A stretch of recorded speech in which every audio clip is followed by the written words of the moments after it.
အားလုံးပဲမင်္ဂလာပါကျွန်တော်တို့ဒီနေ့ဗီဒီယိုလေးနဲ့ပြန်လည်ကြိုဆိုလိုက်ပါတယ်ဒီနေ့ဗီဒီယိုလေးမှာဆိုရင်တော့အရင်ဗီဒီယိုတုန်းကကျွန်တော်ရှင်းပြခဲ့တဲ့ဒီ question form ပြောင်းနေတဲ့နေရာမှာ heading verb ကိုအသုံးပြုပြီးတော့ပြောင်းနေပေါ့နော်အဲဒီနေရာမှာတော့တတိယမြောက်ဖြစ်တဲ့ verb to have ကိုအသုံးပြုပြီးတော့မိခွန်းဖန်တီးရပုံစံလေးကိုကျွန်တော်ဆက်ပြီးတော့ရှင်းပြပေးတော့ဖြစ်ပါတယ်အသုံးပြုပဒတ်လေးအနေနဲ့ဆိုရင်တော့ has have had အနောက်မှာဆိုရင်တော့ subject လိုက်တယ်သူ့နောက်မှာတော့ past participle ခေါ် verb လိုက်ပြီးတော့နောက်မှာတော့ကျွန်တော် channel requirement လေးတိုက်ပြီးလို့ရပါတယ်ဒီ time ကို place ကိုစသဖြင့်ပါနော်ဒီဥပမာပထမစာတောင်းမှာဆိုရင်ကျွန်တော်တို့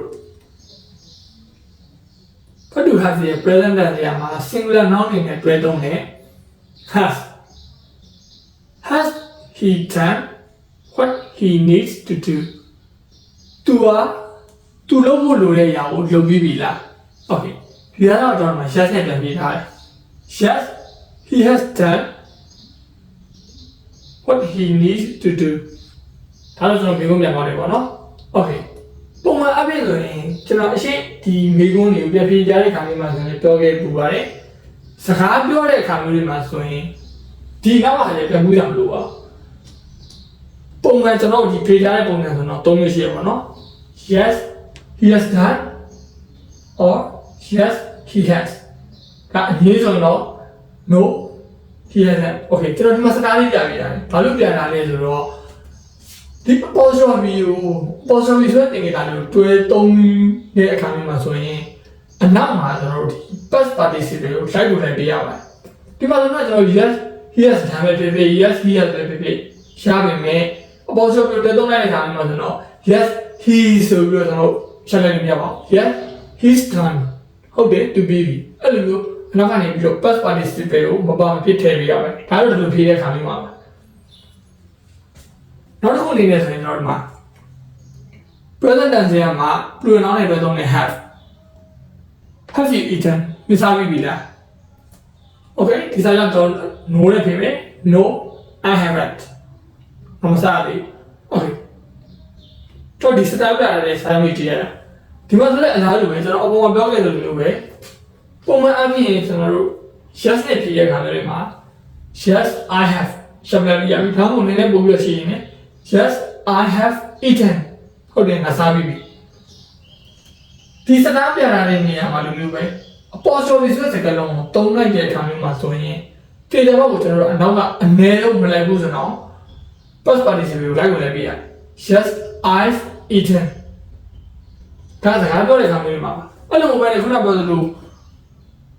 အနောက်က channel requirement တွေပြင်ပြီးတော့ပြောကြခြင်းနေဆိုရင်လည်းရှာတယ်မရောမဟုတ်ဘူးရှာတယ်ဒါပေမဲ့များသောအားဖြင့်တော့စကားပြောဆိုတဲ့ခါမျိုးမှာဆိုတော့ has တို့ done တို့ hasn't အဲ့လိုမျိုးနဲ့ကျွန်တော်ရှာလိုက်တာများတယ် okay တကယ်လို့အနေနဲ့ဆိုရင်ကျွန်တော်ဒီ verb to have တရားမှာ past tense ဖြစ်တဲ့ have ကိုသုံးပြီးတော့မျိုးကုန်းဖန်တီးရပုံစံလေးကိုကျွန်တော်ရှင်းပြပေးတော့ဖြစ်တယ် Have you finished your job မင်းအလုပ်ကိုပြီးခဲ့ပြီလား Yes I have an other requirement and no I haven't an other requirement okay ဒီ sentence ကိုကြည့်မယ်ဆိုရင်အရှိ sentence တွေလိုမျိုးပဲပြန်ပြေကြတဲ့အခါမျိုးတွေမှာဆိုရင် Yes I had မှာပဲရလိုက်ရတယ်ဒါမှမဟုတ်လည်း Yes I had finished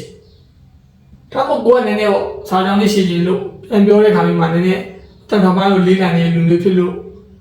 ဒီတစ်ခုလုံးပြန်ပြီးဖြေကြမယ်ဆိုရင်မရအောင်ပို့ရမယ်။များသောအားဖြင့်လို့ကျွန်တော်ပြောခဲ့ပါတယ်။စကားပြောတဲ့အခါမှာများသောအားဖြင့်တော့ I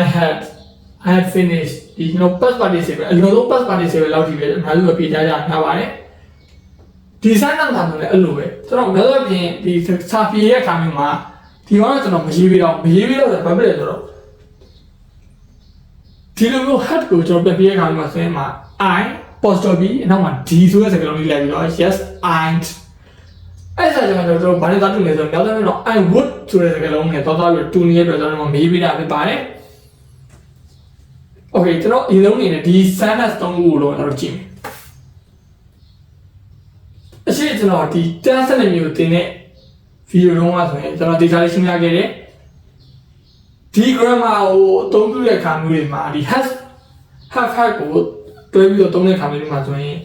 တေချာဘောလိုရတဲ့ဟာတွေကျွန်တော်တိကျတဲ့အချိန်လို့ဒါမှမဟုတ်လေသူ့ရဲ့ကြာချိန်လို့ တေချာဖို့လိုပါတယ်ဒီမှာတော့ကျွန်တော်အဓိကဒီမိကုံးပြောင်းတဲ့ပုံစံပဲရှင်းပြပြီးပေးနေတာဖြစ်တဲ့အတွက်အနောက်ကနေတော့ကောင်းမှဖြစ်တဲ့ဒီအချိန်တွေဟို time day ကနေကျွန်တော်ဖော်ပြလိုက်ခြင်းမရှိပါဘူးဒါပေမဲ့ကိုကတကယ်စမ်းတဲ့ဒီစောက်တဲ့ခါမျိုးမှာဆိုရင်တော့အဖြေကအရင်ကမှမဟုတ်ဘဲနဲ့မိကုံးကအရင်ကိုကမေးရတဲ့ခါမျိုးမှာဆိုတော့ sentence ကိုတေချာစဉ်းစားတဲ့ခါမျိုးမှာအချိန်ကအတိအကျရင်လိုအပ်ပါတယ်ကျောင်းလေးတော့လို့သိရမှာအဖြေလေးပေးပြီးတော့နောက်မှမိကုံးပြန်ပြောင်းရတာမျိုးမဟုတ်ဘဲနဲ့ကိုကတခါတည်းစကားပြောကြတဲ့ကမိကုံးတီဆောင်မှာဖြစ်တဲ့အတွက်တိကျတဲ့အချိန်လေးသူ့ရဲ့ကြာချိန်လေးအဲ့ဒါတွေကတော့လုံးဝတိကျကျကိုဘက်ကနေပြီးပြင်ဆင်ထားဖို့လိုအပ်တယ်ဒါတော့ကိုစကားပြောတဲ့ခါမျိုးပေါ့နော်အဲ့လိုခါမျိုးမှာသတိထားမယ့်အချက်တစ်ချက်ပါโอเคဒီမှာ note အနေနဲ့ဆိုရင်တော့ကျွန်တော်ဒီမှာစာနဲ့ကြောင်းပေးရတယ်ပေါ့နော် do you have a job ဒီမှာလို့ရှိလား have you got a job ဒီနေ့ကြောင်းဘာကွာလဲဆိုရင်အတူတူပါပဲဘာမှမကွာပါဘူးဒါပေမဲ့ကွာသွားတဲ့တစ်ခုကတော့ရေးပုံရင်းနည်းလေးကွာသွားတယ်ဒီမှာကျတော့ do နဲ့နေပြီးတော့ဒီမှာကျတော့ have နဲ့နေရတယ် what to do နဲ့ဂျာမီကုံပြောင်းတယ် what to have နဲ့ဂျာမီကုံပြောင်းတယ်ဒီတစ်ခုမှာချမ်းသာတဲ့ကဘာလို့လဲဆိုတော့ have ဆိုတဲ့စကားလုံးကိုအပေါ်မှာကျတော့ကျွန်တော်တို့ main verb အနေနဲ့သုံးပြပြီးတော့ဒီမှာကျတော့ helping verb အနေနဲ့သုံးတာပါဒါတော့ကျွန်တော်အရှိဒီ negative form ပြောင်းနေတဲ့မှာကျွန်တော်သေချာလေးရှင်းပြခဲ့ပါတယ် have ကို main verb အနေနဲ့လည်းသုံးလို့ရတယ်မျိုး helping verb အနေနဲ့သုံးလို့ရအဲ့ဒီမှာ do ဆိုတဲ့စကားလုံးကလည်း helping verb အနေနဲ့သုံးရလို့ main verb အနေနဲ့သုံးလို့ရအဲ့စကားလုံးနှလုံးကိုလည်းကျွန်တော်သတိထားပေးဖို့လိုပါတယ်ဒီစာကြောင်းမှာဆိုတော့ကျွန်တော်ဒါနည်းနည်းထင်သာမြင်သာရှိတဲ့စာကြောင်းလေးနှစ်ခုပေါ့နော်ကျွန်တော်ရှင်းပြရတာပါဒါတော့ကျွန်တော်စကားပြောတဲ့အခါမျိုးတွေမှာအများသောဖြင့်တုံးတာများပါတယ် do you have a car do you have a house have you got a car have you got a house အဲ့လိုမျိုးဒါတော့တစ်ခုခုမှကိုသိနေတာကိုမေးတဲ့အခါမျိုးတွေမှာဆိုတော့နောက်သောဖြင့်တုံးတဲ့စာကြောင်းလေးပေါ့နော်ဒါလေးတွေတော့ကျွန်တော် note ဆိုရတဲ့နည်းနည်းဘယ်လိုရမလဲဒီ general knowledge ပါနေတာတာပြီးတော့ရေးရဖြစ်ပါတယ်အဲ့တော့ဆိုတော့ကျွန်တော်တို့ဒီနေ့ဗီဒီယိုလေးတော့ဒီမှာပဲရှင်းပါမယ်